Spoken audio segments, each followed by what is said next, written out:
right, hi everybody. I'm Ken Ferreira, EASFAA President for 2526, and I am joined by my colleagues Gena, who is our superstar EASFAA Vice President, Kathy Anderson, who is our EASFAA Past Treasurer, and Alex Guiral, who is our current EASFAA Treasurer. And what we're going to talk about today in this update, this video update, is how the EASFAA budget and investments and all of that fun process works. And so Gena, being Gena, she's produced a PowerPoint and she's going to drive. We'll talk through it, and hopefully this will help answer questions from the membership on how our budget process and investment strategies work. So Gena, I'm going to turn it over to you. All right, let's get this up and running. We're going to go here. All right. Ken, can you see that? I can. All right, perfect. So thank you for giving us this chance to talk a little bit about the EASFAA budget and finances. We've been working really diligently over the past couple of years to modernize our budget, and so I'm excited to share a little bit of information today. First, I want to start by recognizing our 25-26 Budget and Finance Committee members. So there are required members of this committee and then appointed members of this committee. And so the folks that are on the EASFAA Executive Council are all required to sit on this committee. And then there are additional folks who can be appointed from there. And so we've tried to build the committee to include, members from our most active and financially productive committees, so conference committee and membership committee. And then we've ensured that we have a state representative as well. Kathy sits on the committee as our past treasurer, and then Kendrick has joined as a relatively new member of our council and is bringing a lot of good new ideas to the scene. So just quickly, the responsibilities of the team are outlined in the EASFAA bylaws and PMP. We are responsible for maintaining the financial integrity of the association. We do that through recommending for adoption a sound management plan for the income and expenses of the association. That's carried out in the PMP by producing a budget, a line item budget for EASFAA council review and approval, maintaining and reviewing that budget on an ongoing basis and determining if adjustments need to be made, and then reviewing the investment account and identifying investment strategies that are relative to EASFAA's mission and goals. So the work that we're doing in 25-26 really builds on the work that we started in 24-25. We reviewed investment and budget history, so we had a really good understanding of our finances heading into the development of a couple of policies. We reviewed and reorganized our chart of accounts. Again, in the effort of modernization, we developed a budget committee request form. We developed a robust policy on investment and operations that I'll touch on here in just a little bit. And we revised our credit card policy and developed a credit card cardholder agreement. For 25-26, we want to continue to invest or evaluate those new policies that we implemented in 24-25. We want to continue our modernization of the budget by looking specifically at line items for scholarships and vendor sponsorship to ensure that we have those recorded in the right location on the budget. We want to review additional policies in our policy and procedure manual, develop detailed process and transition documentation, and then support strategic plan initiatives as they roll out throughout the year. So now I want to shift to sharing a visual of and some information about what the 25-26 budget looks like. So we'll start that by taking a look at income. So at the top of our budget statement, you'll see that we have several different categories of income: dues, membership dues, conference income, website job advertising, and income from assets, which we're going to talk about a little bit more in just a moment. But these are the areas in which the organization brings in incomes to support the activities that you'll see here in just a moment on the budget sheet. Generally speaking, we balance our budget based on funds that are available to us and our expected activities throughout the year. And so we anticipate the need for $314,950 worth of income to offset that same amount in expenses.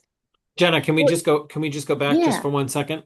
Yeah, you So, bet. okay, so just to make sure that folks are aware, dues are the dues that institutions or individual members pay to join EASFAA. Conference income would be what the conference charges for a fee. right? So the fees to attend the conference, which doesn't cover the full cost of running the conference, but it's the bill that we get or that we send to the person that's attending the conference, and the cumulative total of what we anticipate all of the people who attend the conference will pay. Conference vendor and sponsor income would be all those little booths that you see at the conference that you need to visit and you need to talk to, our business partners. It's what we raise for selling those booths to vendors or business partners so that they can pay to be at the conference. And then the amount that we charge when we post an ad to our website and it's out on LinkedIn, we put it out on social media. And then we're going to talk more in depth about income from assets, so our investment account and what that income looks like to get to that bottom line total that we see here on the screen. Do I have that right? You've got it. All That's right, right, Ken. great, thanks. So let's shift to talking a bit about expenses. And we have our expenses sectioned out in a few different ways. This first screen shows all of the expenses that are kind of mandatory for us to run our business as an organization. So those archive, audit, insurance, bank charges, postage, those kind of built-in expenses that we know we're going to have every year. These are administrative expenses that allow us to continue to operate as an organization. So that's our first section of administrative expenses, and that totals $22,150 for this upcoming year that we estimate. Mhm. Oh, this should say 25-26 budget. Apologies there. That's okay. But this next screenshot shows association expenses. So we have that categorized in a couple of different ways as well. So we have our executive council meeting and activities. So our well, first we have our conference. I should say that. We start with our conference expenses. So you just saw the amount of income that we plan to bring in for the conference. Well, that is also met with outgoing fees and expenses that are related to that conference. And so our conference expenses are listed first, followed by the activities of our executive council, followed by the activities and events that we host throughout the year in our association activities section. Mhm. At the very end of the budget is committee expenses. So in addition to all of those items that are outlined on a line item in our budget, like the conference, like activities for member clicks and webinar expenses where we post our Tuesdays at 2. In addition to that, if committees have additional work that they want to do, we've set aside money in the budget to do additional committee work throughout the year that's undefined. Mhm. So that in all combination brings us to total expenses of $314,950, which should sound familiar because that is the amount that we anticipated as income so that we could balance the budget. Excellent. Yeah. Okay. So let's talk a little bit about our investment account now and dive into the information and numbers just a bit.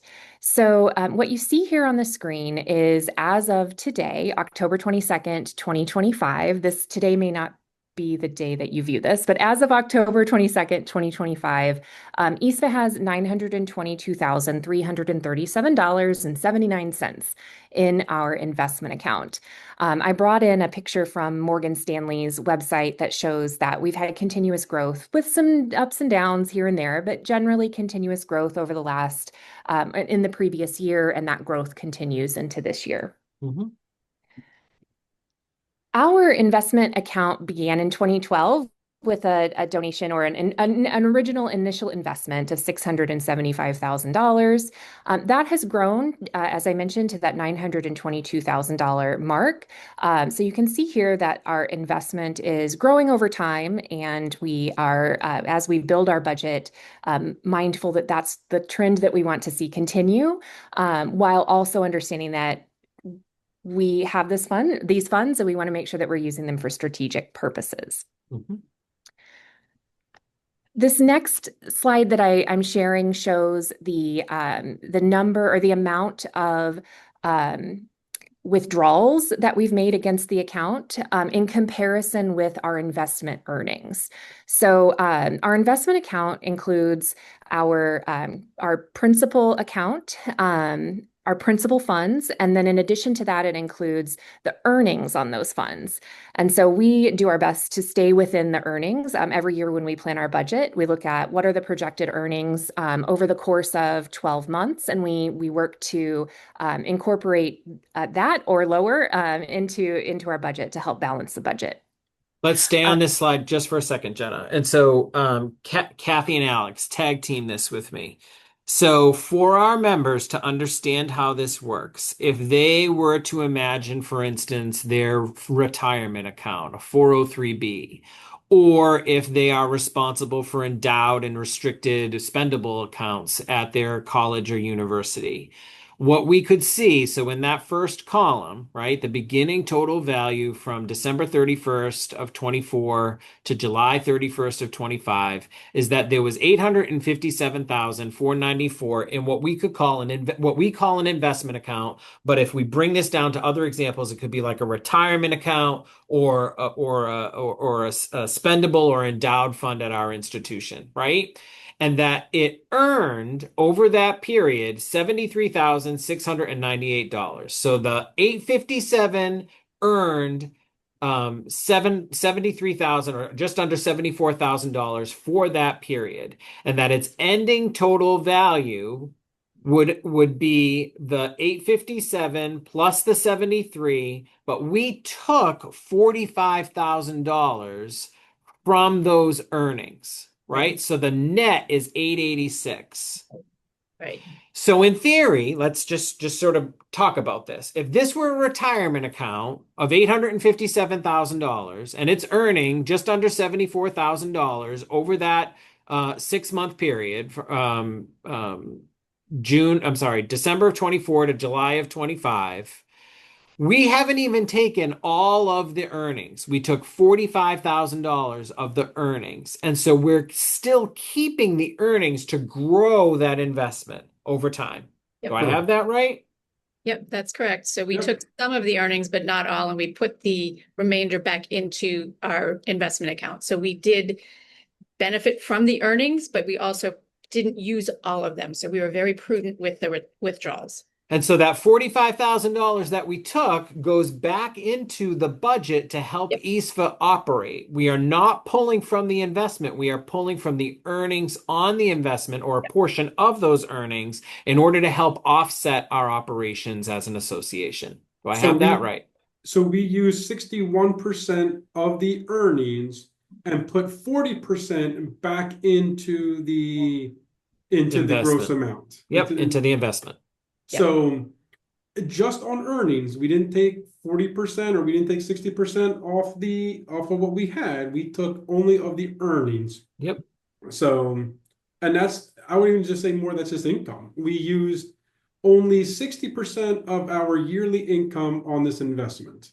Yep. And then we took the rest of it and put it back into the investment. So the investment continues to grow. We're only pulling from the earnings, not the investment in itself, right?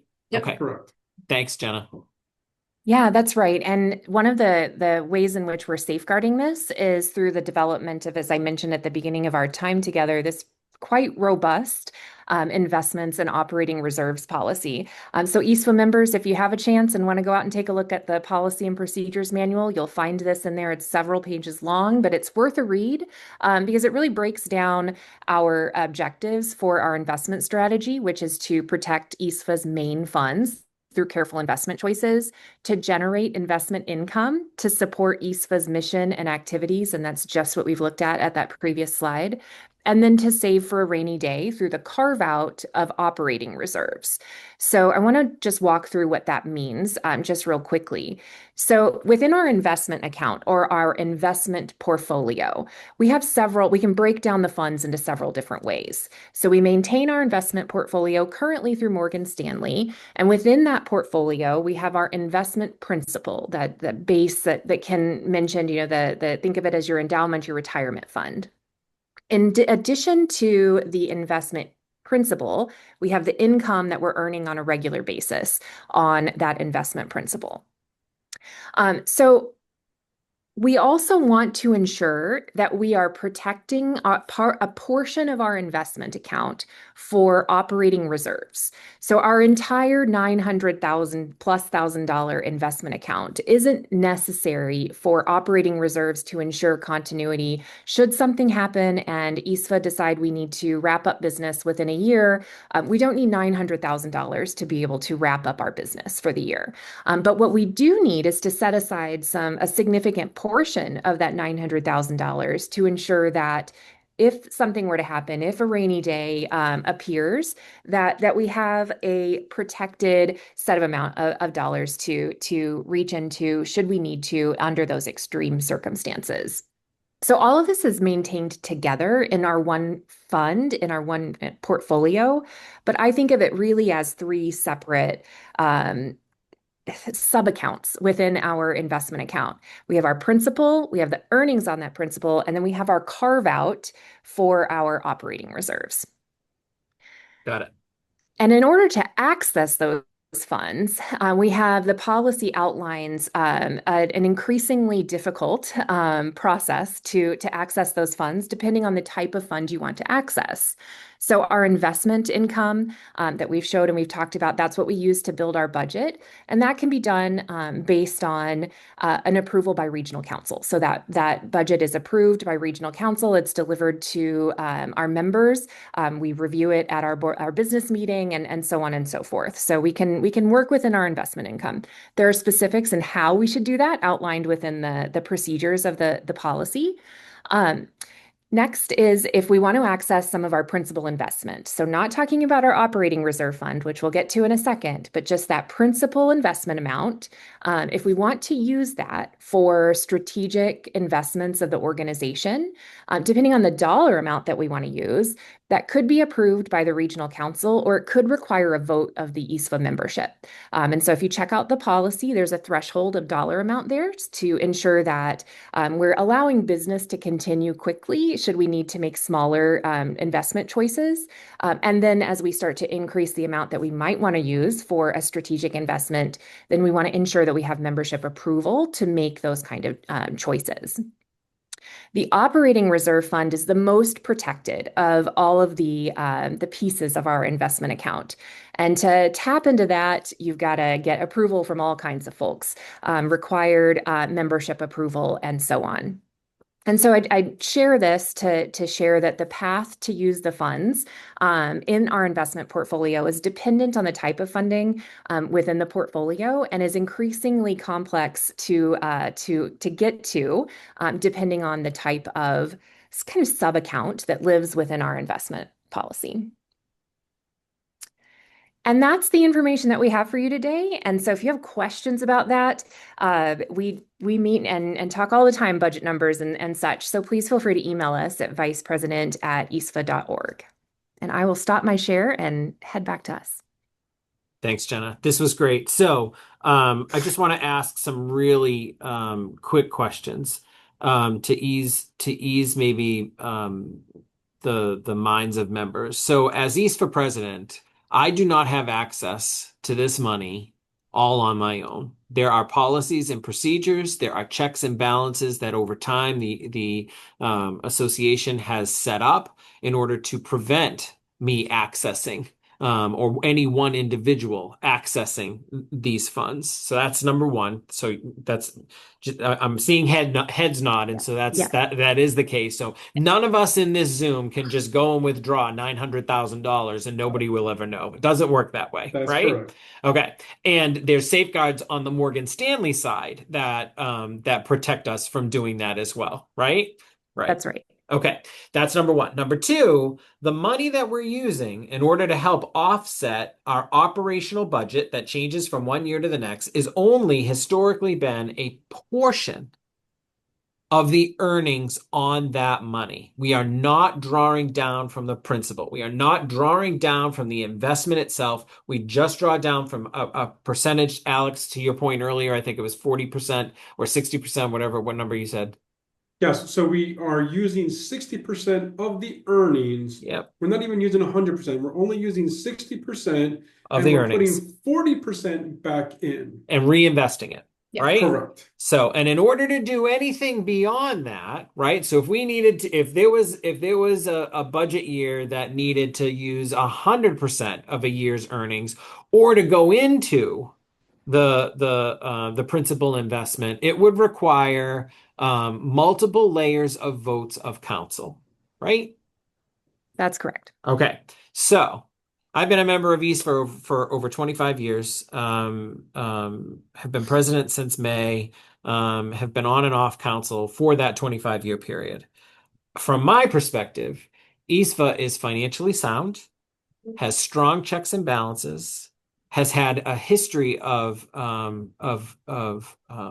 conscientious and mission-driven stewards, and that we're in pretty good shape as an association financially, wouldn't you say?